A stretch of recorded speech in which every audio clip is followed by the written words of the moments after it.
It's time for Dialogue Conspiracy with political research specialist Mae Brussell, who for 3 years has shared with us her decades' research into political assassinations and abuses of power in this country. Her program relates the news of the week to emerging evidence about the conspiracy which allegedly maintains by force its control over the legislative and judicial processes in America. And now, here's Mae. This is Dialogue Conspiracy number 209. August the 11th, 1975. We were fooling around in the room here and talking, and I forgot for a moment to turn the mic on, but we're on and ready to roll. I'm turning out to be a terrible promise breaker this summer. I made a promise that I would do about 10 weeks of consecutive programs discussing Gerald Ford's book, The Portrait of the Assassin, about Lee Harvey Oswald, and we did one section of that book on one of the programs of Dialogue Conspiracy, but the current news just seems to take priority over Gerald Ford's description of Lee Harvey Oswald, and I'm forced to keep putting this off each week to keep up with more timely matters that we'll go into. Last week I promised that I would go into detail about H.L. Hunt, his connections to Jack Ruby, the Hunt sons, and the links of the CIA to the oil Hunt family in Dallas, Texas, and I also wanted to go into the terrorism, a gentleman named Carlo, who's being sought in Europe as the so-called international terrorist who would link all the various acts of terrorism together and piled on the lap of the left, and I believe that Carlo could have worked for the right-wing Ustashi. These matters I did promise to go into this week, but again, I have to put them off. I feel that there's more priority in going into an area that I've been delving into these last few weeks intensively. I can't get my mind off of it. I keep giving it as much concentration as I did the John Kennedy assassination, because I feel that I'm getting very much to the heart or the crux of these various conspiracies, and that they're all pointing to the Howard Hughes ITT connections to the Bahamas and to the manipulation of certain people in the career of Richard Nixon into an organization formed in 1970 called Intertel, the links to Bibi Rebozo, John Mitchell, Richard Helms, the CIA, and there's an interlocking here, and everything seems to lead to the very, very mysterious Hughes Corporation. And this is the area that I've been spending my time reading and researching. The evidence that came out recently of the assassination attempt on Castro is an indication of the way the CIA is linked to the Hughes organization in a very strange way. We know that former agents of the CIA, they say former, like James McCord and E. Howard Hunt, were using the agency after they, in quotes, retired continuously. At the time of the Watergate, they weren't former agents at all. They were working with the Central Intelligence Agency. The first thing that happened after James McCord was arrested was that a Mr. Lee Pennington had to go to his home and destroy evidence of the links of McCord to the CIA at that present time. And E. Howard Hunt had a desk at Robert Mullen's office. It's called Mullen Associates, a public relations firm. Robert Bennett ran that office, and we see that E. Howard Hunt went interchanging between there and the White House and worked for Hughes and worked for ITT, represented Hughes up at Chappaquiddick with Mr. DeMott. He was out representing the Hughes people when he saw Dita Baird in Colorado. There's an interchange here between the Hughes and the CIA and these particular agents. And at the time of the plans to kill Castro, only one example of the funding and the chain of command has been broken down under testimony that's been revealed publicly, and CIA officers, Mr. O'Connell and Sheffield Edwards, could hire Robert Mayhew. Mayhew, in quotes, former CIA and FBI, like E. Howard Hunt and James McCord, who then was working for Howard Hughes Corporation.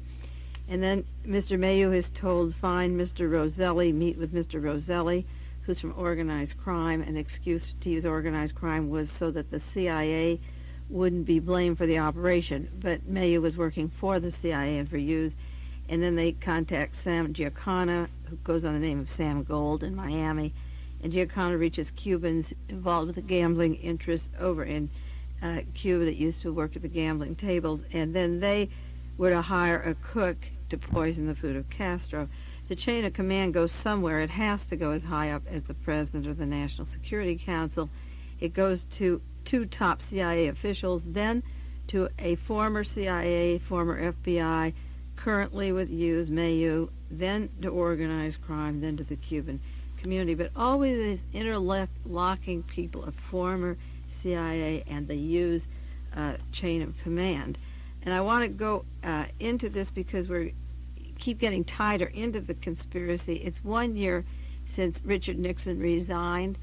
It's 3 years since Watergate was exposed, and we haven't touched that tip of the iceberg that McCord hinted, that E. Howard Hunt hinted, that Howard Baker hinted, and it has to do with the crux of it, has to do eventually with the Rebozo money, with Rosemary Woods tapes being cut out, the conversations, the funding of Hughes into the White House, $100 bills, 100,000 of them that don't draw interest for 3 years in a bank, that go to Rosemary Woods, that go to John Caulfield, and then to Tony Lasowitz, that filtered up to Chappaquiddick and into the espionage operations that have not been investigated, including the shooting of George Wallace or the killing of Mary Jo Kopechne.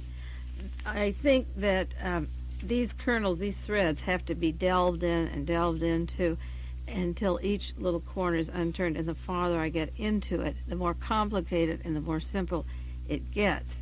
And as it gets simple to me, and as it gets complicated in the threads they're weaving out, one pattern that I notice that is very obvious through this are the current deaths that are taking place of persons in the know or related or who would possibly know about what's taking place. I'm going to list a few of these deaths that have just taken place and threats of death that are linked in some way or could be linked to the political assassinations of John Kennedy and Robert Kennedy, which is very much in the news now. And yet these witnesses somehow have contacts with the Hughes Corporation, with the CIA, and they're dying so fast that the blame later can be put onto them and protect those people higher up in office. Now, we know that someone higher than a lower echelon is giving these orders, and the hint of it to come is the military organization that Gerald Ford is putting together. Christian Science Monitor had an article August the 1st that said, in comparison to the lawyers and the advertising men in the 72 elections, that they now have a Pentagon tinge, that they all have something in common. Mr. Callaway was the Secretary of the Army, graduate of West Point. David Packard is running the campaign for Gerald Ford, and he's formerly Deputy Defense Secretary for nearly 4 years. And Mr. Lee Choate, the Executive Director of the campaign, is retired Air Force, head of the Finance Committee. As Mr. Choate said, we all speak the same language. People say we've got a little Pentagon over here. Well, for those that believe that the 1963 assassination of John Kennedy began a coup d'etat, it seemed natural that by 1975 a little Pentagon surfaced, and Gerald Ford of the Warren Commission is running what he calls an election, which is no different than Thieu running in Vietnam or Parks running in South Korea. It's not going to be an election in 76 unless we wake up to how that little Pentagon got together and how they have manipulated various witnesses, from a president to a senator to a man like George Wallace running for president. But along with some of these conspicuous assassinations, there are other little stories happening, and again, they have a tentacle of thread that could link to the Hughes, and I want to read some of them to you because I think I know the organizations and the institutions that are manipulating this, and maybe we'll have time to go into some of them. There was an article just last week about Alexander Onassis' death. The son of Aristotle Onassis died January 22nd, 1973, and the New York Times ran an article. It was January the 20th that they ran an article saying that 6 people have been indicted in the death of Onassis' son, that an American pilot and 5 Greek aircraft mechanics were indicted for manslaughter. Donald McCusker, 48, of Westerville, Ohio, a commercial pilot, it was charged the wing flaps were connected to the controls incorrectly. Well, this death of Aristotle Onassis' son wasn't just a simple murder. We saw in a short time period that this boy died, his mother died, his aunt, and then his father. And the woman that he was living with, that he was supposedly going to marry, a Baroness Fiona Tyson, came out with a statement in the news just this week. And she said that she had to go into hiding. She has several small children. And she said Alexander didn't die accidentally. He was murdered by one of Senior Onassis's many enemies that was bent on vengeance. She said that she knows how dangerous the information was which Alexander confided to her during his lifetime, that he had information, and that she doesn't want to get involved in any of the investigations, the trials going on to his murder now. She doesn't want to get involved in any of the investigations or into the real circumstances which led to the death and the murder of Alexander, that she knows what he knows and that she now is hiding because she fears for her life. Well, I published an article in the Realist, not the Realist, in the Playgirl in December '74 with Stephanie Caruana, saying in that issue of Playgirl that Howard Hughes was buried by Aristotle Onassis April 18th, 1971, and I sincerely believe that the Hughes story, the kidnapping and the disappearance of a person known as Howard Hughes, who did not go to Las Vegas in '66, who was never in Vegas in '66, who either was flown out of the country and taken to Greece later, at a later date, or taken from the hospital in Boston directly to Greece. There was no Onassis in Hughes, and the Hughes empire after that date in '71 began to fall apart.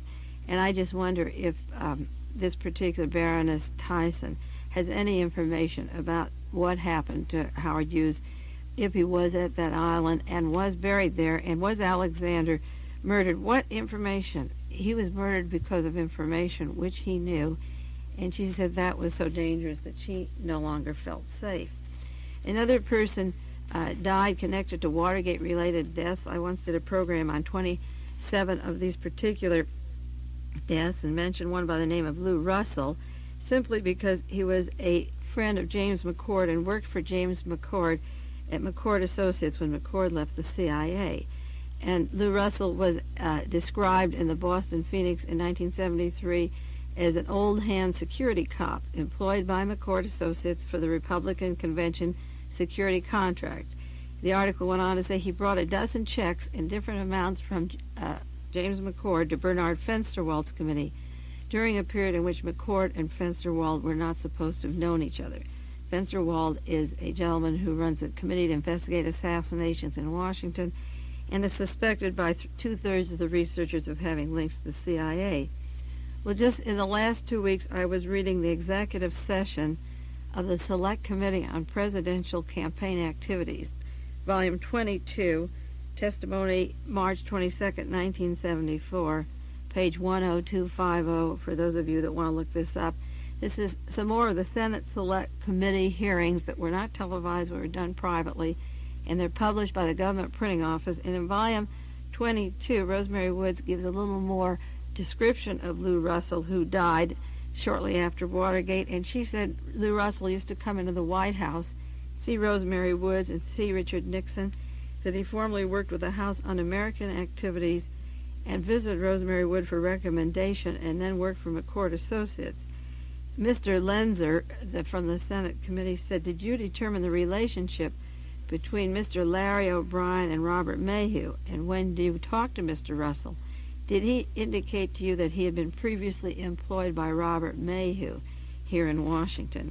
Well, shortly after the Watergate story broke, Lou Russell, who worked for James McCord, who evidently worked for Robert Mayhew, was found dead, just like Lee Pennington, who was at McCord's home destroying the links of the CIA to Watergate, was also found dead. And I think that the links, the investigation of the links of Lou Russell, not only to James McCord and to early Nixon days, but to Robert Mayhew, is an important explanation of possibly why Mr. Lou Russell died, just like Beverly Kay, the secretary who typed up those missing 18 minutes of the missing tapes, died at the White House. Mr. Pennington died. Well, Lou Russell died. But again, he had contacts not only to McCord and the House on American Activity with Richard Nixon, but he died, and he had a link to the Hughes organization through Mr. Mayhew. Remember, Sam Giancana, we'll mention it briefly again, the mafia boss who died before he was supposed to testify before the Senate committee just a few weeks ago. He was contacted through Mr. Mayu, who worked for the Hughes Corporation. Mayu got immunity. Giancano died. In this case, Lou Russell died. Another gentleman died just in June who should have made the headlines. Shocking testimony. I'm trying to get a hold of the original testimony in Washington. His name is Colonel Sheffield Edwards, and he died in June 1975 after testifying before the Senate committee. He gave secret testimony to the Senate committee investigating the CIA, domestic activities of the CIA, the same committee that Sam Giancano was to testify before and was killed, and that murder is just hushed up. You don't read a thing about it in the paper. Well, Colonel Sheffield Edwards died after he testified. Now, I take 8 papers a day and get papers from all over the country. People mail me articles that are very important when I can't subscribe to all these papers. But in the papers I had out here on Colonel Sheffield Edwards, there was an article from the Associated Press in the San Francisco Chronicle dated July 31st, and it said that Robert Mayhew was contacted in 1960 by CIA officer James O'Connell. This has to do, this information, with the attempted assassination of Castro. James O'Connell asked me to contact a Mr. Roselli in Los Angeles, and we would meet with Sam Gold, who was Sam Giancano, in Miami, where Mayu and Roselli joined him. Now, that was the San Francisco Chronicle. The Los Angeles Times had a different story. Their own reporter covered the testimony of Mayu, but this is the way they had it. They said that the CIA was giving Mayu $500 a month, that he was approached by James O'Connell, who was a CIA supervisor, who previously served as Mayu's contact. Then it went on to say a sentence which was not in the Associated Press story. It says it was evidenced from meetings with O'Connell from the CIA and later sessions with Colonel Sheffield Edwards, then CIA Director of Security, that the CIA wanted Castro killed. O'Connell is now retired, and Edwards, who died earlier this month, gave secret testimony to the Senate committee in June. Now, how did this gentleman, Mr. Sheffield Edwards, die? He was the CIA Director of Security. How did he die? He testified in June. By July 31st, he was dead. Where did he die? What city did he die in? What was his testimony? I have people in Washington that can get me some grand jury testimony. Get it to me, and secret session testimony, and I'm trying to get the testimony of Mr. Sheffield Edwards. He was the Director of Security of the CIA, and this story was in the Los Angeles Times and not in the Associated Press story that he died.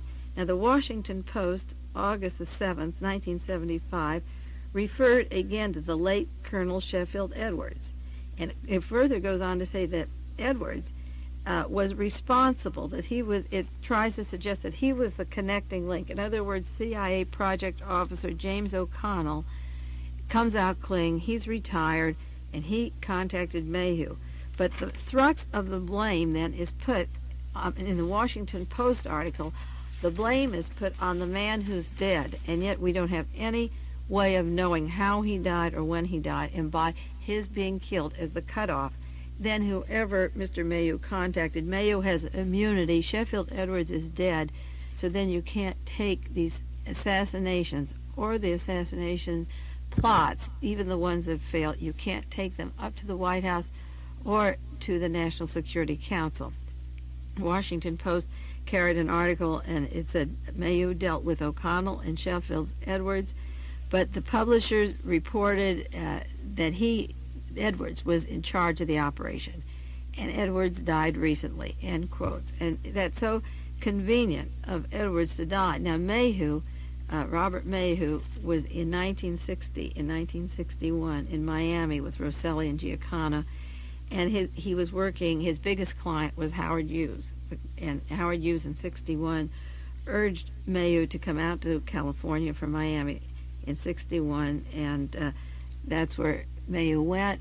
At the time, Howard Hughes, or the Hughes Corporation, asked Mayhew to become part of the CIA so it would cover their operations, so they would be protected from any investigation. According to Robert Mayhew, he refused to combine the CIA. He was getting $500 a month from the CIA, and he was representing the Hughes empire all this time. But Mayu claims that in 70 or 71, after he was fired, he learned that the Hughes Corporation and the CIA were in a secret project. So Mr. Edwards is gone. Another witness who died in 1973 was Jack Cleveland, and he had given secret testimony to the Watergate Committee. And the Watergate investigators were looking for links of Richard Nixon's brother, Donald Nixon, and John Meyer, who now lives in Canada, a former consultant to Howard Hughes and to Robert Vesco. And it was in secret session that Robert Meyer said that he was told by Donald Nixon that he and his brother Richard had accounts with Robert Vesco in the Bahamas, and Donald Nixon was interested in buying property, Nye County, Nevada, owned by Jack Cleveland, who was a former Hughes consultant. And Cleveland died quite suddenly in 1973 in Canada. He was a link of the Hughes money, Donald Nixon, an investment in property, and this gentleman died very suddenly in 1973. Another link of Watergate to Hughes and the Hughes empire. General Paul Stalin, I've talked about before in various programs, or a few of them, but in summing up many of these Hughes-related deaths, Paul Stalin died June 22nd, 1975. He was the Northrop figure who was run over by a bus. June the 7th, he was run over by a bus. He never recovered. And there was a lot of uproar in Europe, in Paris, the day that the report leaked that Stalin was under the pay of Northrop Corporation, and he was influencing the decision in France to buy American weapons. But then it later turned out he not only was paid by the Northrop Corporation, but he was paid by the Hughes Corporation. It was confirmed that he was on their payroll also. Another accident happened in Washington. Originally it was described as just an accident, a drowning, a man by the name of Merle Baumgart. A car accident, May the 20th, 1975, just 2 months ago. He was a prominent lobbyist, and he had told his family he was afraid for his life. He was a former administrative assistant to Representative Peter Rodino. Rodino was very active in the impeachment work and gathering evidence against Richard Nixon.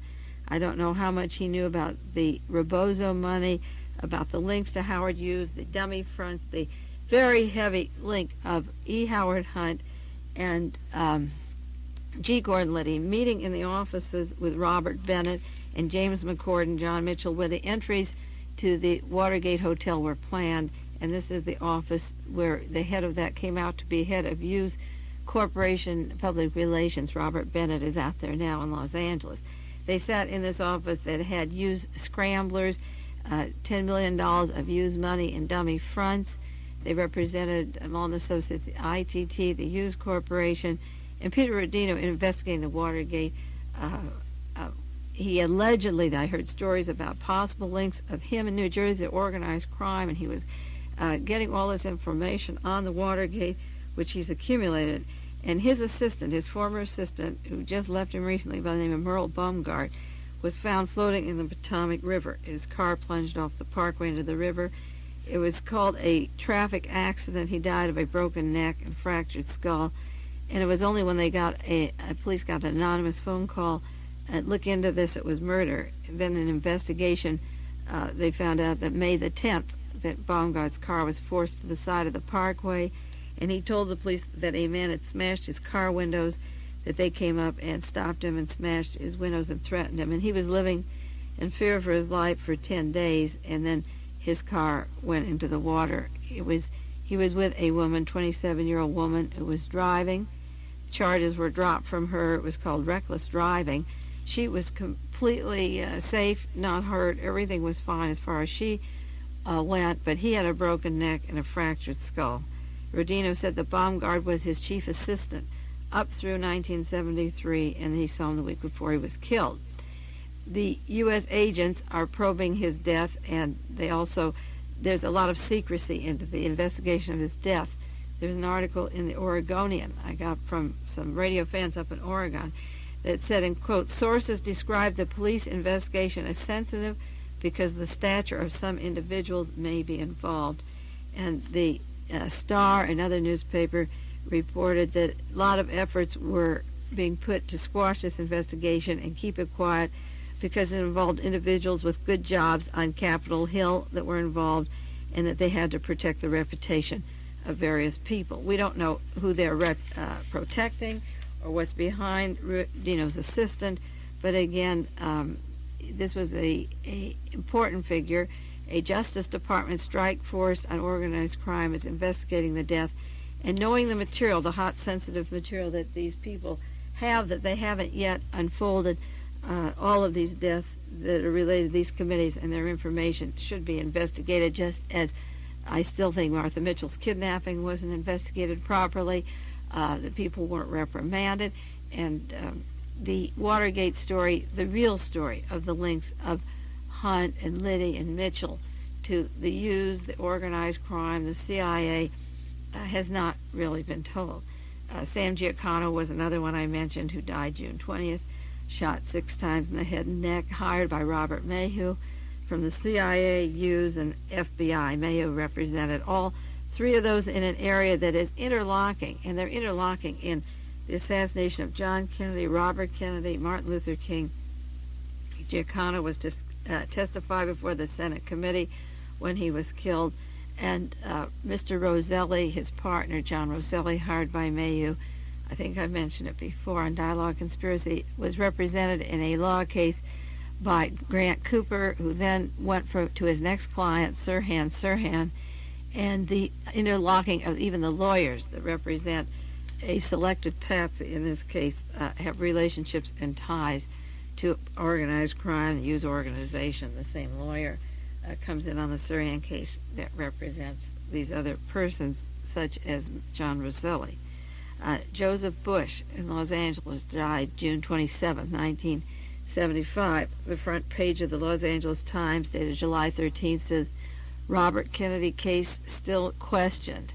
And it's a long article on the Robert Kennedy assassination, and then the article says, in quotes, just before his death on June 27th, District Attorney Joseph Bush had considered ways to reopen the aspects of the RFK case, possibly through a special group appointed by the California Supreme Court. And shortly after that, Joseph Bush, he made a decision to have a special group. He called Elville Younger, I understand, according to Ted Chirac, he said last week, and was angered about this whole matter, the Robert Kennedy assassination. And just about before night could fall, Joseph Bush was dead from a heart attack, and that ended his investigation into the Robert Kennedy assassination. Now, the alleged assassin of Robert Kennedy, the man who had a second gun, who shot a second gun, came from Lockheed. He was a special maintenance man at Lockheed, and there's an interlocking of a name here that is important to the research, Mr. Golden, Jim Golden. And in that context, I'll talk about him. Jim Golden was Richard Nixon's bodyguard in 1956. 2 men accompanied Richard Nixon wherever he went. And Richard Nixon lost the election in 1960. He was supposed to win the transition from Eisenhower's vice president on through these Cold War years. Richard Nixon was that selected president, and he lost in 1960 to John Kennedy. In 1968, Mr. Golden, who was Richard Nixon's bodyguard, is working at Lockheed up until 1968. At what time he came to California in 60 and then went to work at Lockheed. And I think it would be very important to get the documents. It would be impossible to subpoena and get the truth, I suppose, on this matter if Mr. Golden, Richard Nixon's bodyguard, knew Thane Caesar, who became Robert Kennedy's bodyguard the night that he was shot in the Ambassador Hotel.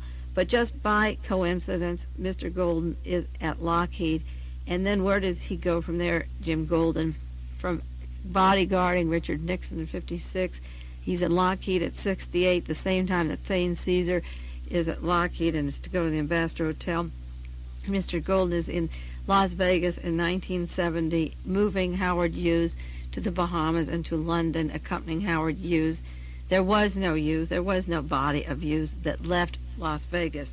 So whatever motions they went through, Golden is part and was part of this giant conspiracy.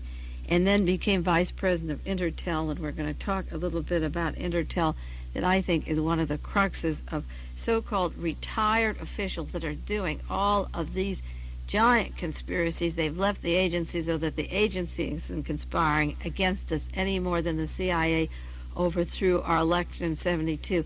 E. Howard Hunt did and James McCord did. They, in quotes, were retired.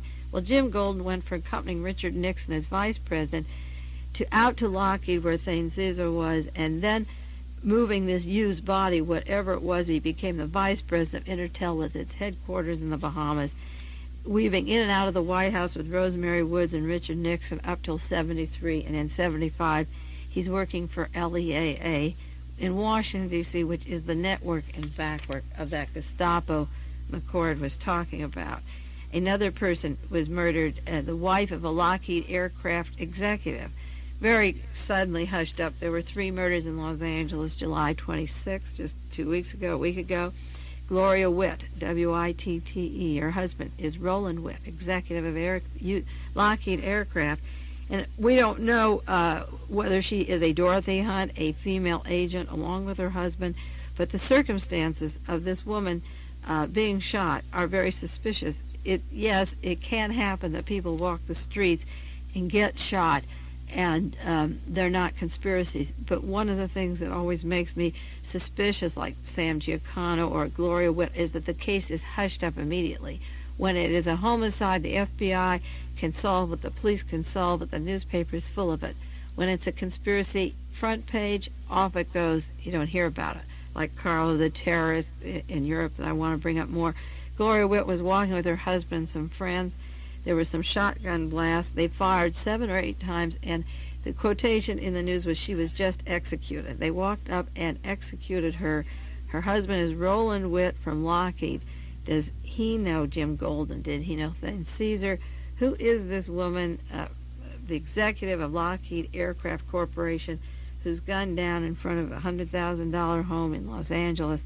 Not another thing on the newspaper after that. And when I read Lockheed, my eyes pop up.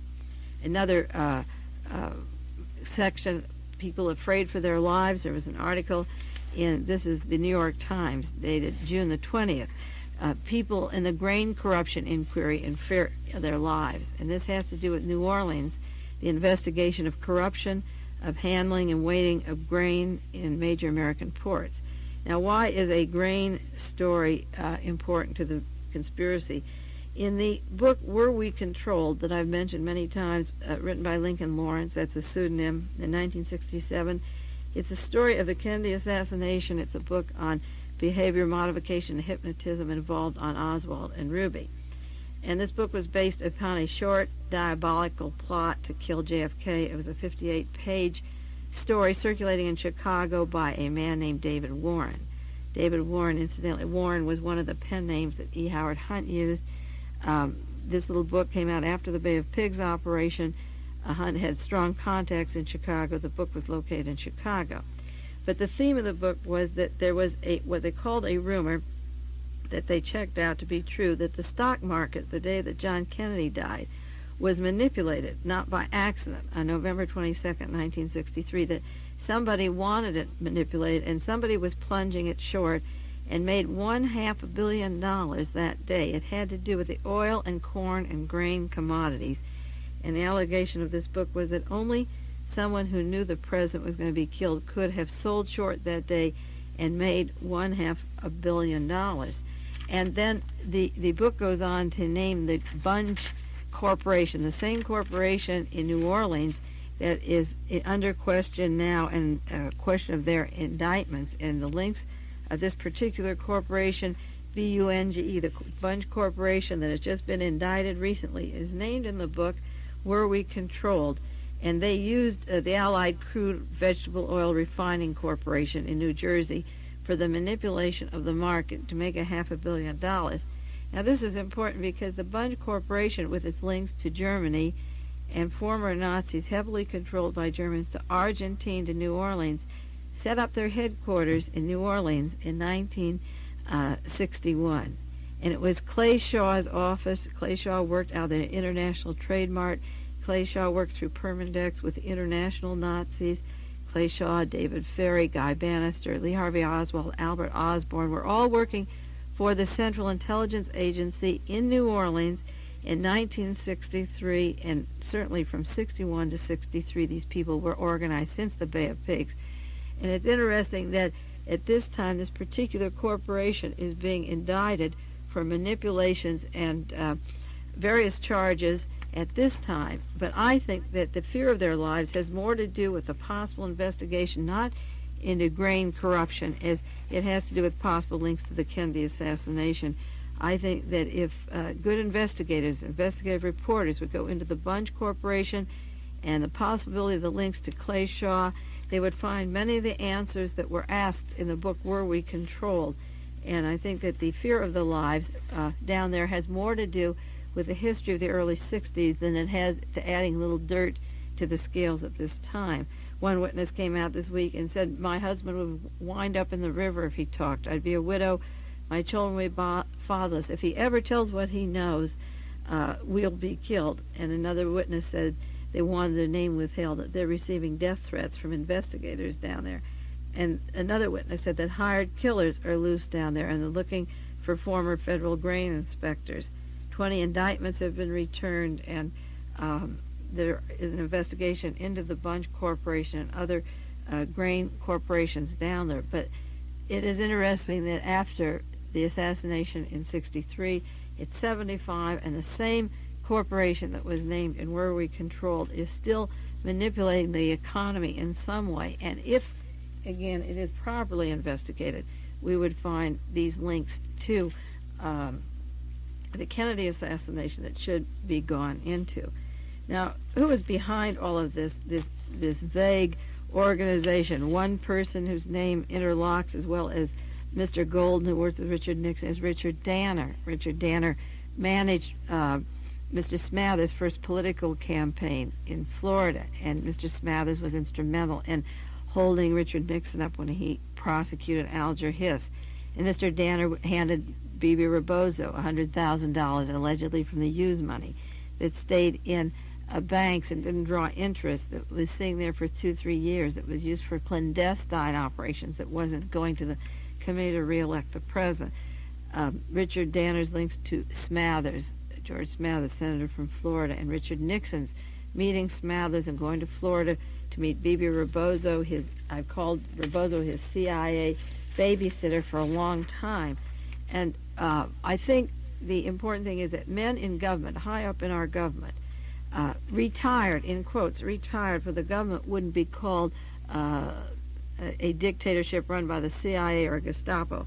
And various men retired, and as of 1970, taking somebody from the Justice Department, Robert Pelican, they formed an organization called Intertel. Intertel was formed in 1970. Penn Jones Jr. writes it up in his book, Volume 4, page 7 to 71, about Intertel as a very silk-stocking private agency, a very secret organization of retired people, but not ordinary people. Their clients are used in ITT. There was a wonderful article about Intertel in Harper's, December 74, called Hire a Spy. But just in the few minutes that are left, let me tell you the kind of people that belong to Intertel. Now, Intertel was formed in 1970, and it allegedly was formed, or believed to have taken Howard Hughes from Vegas to the Bahamas. But you don't use this kind of energy and manpower to move a 70-year-old vegetable to the top floor of a building that has no elevator buttons beyond the floor below and guard this thing that doesn't even exist. Some of the men, this is a list of some of the men who've begun to work for Intertel, and I believe that they can be doing this hidden manipulating in every state or country and getting tighter control of the government each day and taking over solidly the Hughes empire. After 70, when this Hughes person didn't exist, they could take the wealth, the power, and the agents. They have the ability to manipulate through their expertise. Here are some of the people. The chief of Intertel was a special projects section director of the National Security Agency. The director of intelligence and Intertel Security used to work for the Internal Revenue. The deputy director of security worked for the National Security Agency. Their chief was in the Intelligence Division of Organized Crime Strike Force, the Bureau of Narcotics and Dangerous Drugs. Their deputy director of security was in the United States Department of State. One of their executives was the supervisor of intelligence activities in the FBI. One of their chairmen was head of the Criminal Intelligence Services of Ontario, Canada. Another commissioner was head of Scotland Yard. He was commissioner of Scotland Yard at one time. The supervisor of espionage and intel security was a former agent of the FBI and worked for internal security investigations. They have a senior advisor from the U.S. Department of State from Southeast Asia. They have a coordinator of Interpol operations from the Royal Canadian Mounted Police. They have a supervisor from organized crime and intelligence squads from the Internal Revenue Service. They have an agent from the Chief Justice Department Organized Crime Strike Force.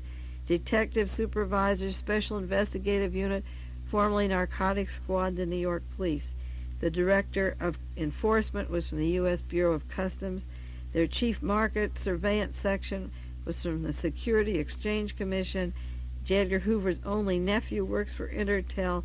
There are more than 50 professional special agents from the government. More than 50 professional special agents from the government. Intertel's director of intelligence operation is Edward R. Mullen, formerly of the FBI and the CIA. They represent ITT, Howard Hughes, and they moved whatever this body was to the Bahamas, and the Hughes Empire has been taken apart. Intertel was formed in 70. It then fired Robert Mayhew. He claims that there was always a desire to link the CIA to the Hughes Empire, and when Robert Mayhew was out, he was crying. He claimed that Howard Hughes was kidnapped in 1970 and taken from Vegas. He didn't see him all the time he was in Vegas. The Summa Corporation, which belonged to Howard Hughes, which does $800 million worth of business with the government, uses the president, but all the money that's authorized goes to the Hughes Medical Foundation. The Hughes Tool Company was sold in 1972. Hughes was the sole stockholder. The person who bought it has never seen Howard Hughes. A Dr. Albert Whelan is the vice president now of the Tool Company. He worked for Space and Communications. He joined the Hughes Empire. He was from the CIA. A researcher from the CIA joined Hughes in 1966. This is a lot of material of, I hope it isn't too much jumbling or jumping around for you, because I'm trying to put it in some written form that I can publish and relate to you, but hidden behind the secret of Howard Hughes not being seen for 20 years, selling the Tool Company, taking over the Summa Corporation, Mayhew saying he was kidnapped, forming the Intertel with high government officials, and no proof that they're not still government.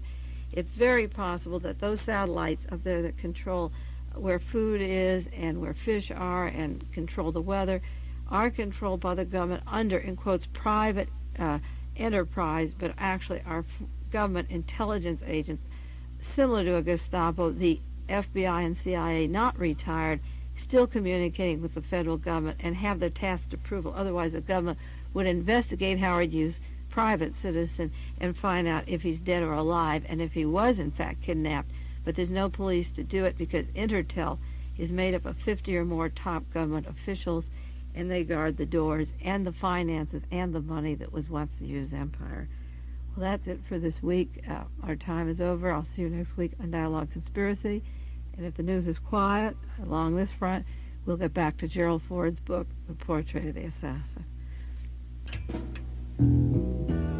This has been Dialogue Conspiracy with political research specialist Mae Brussell, who for 10 years has been researching the facts behind political assassinations and conspiracies in this country. Dialogue Conspiracy originates with KLRB FM in Carmel, California.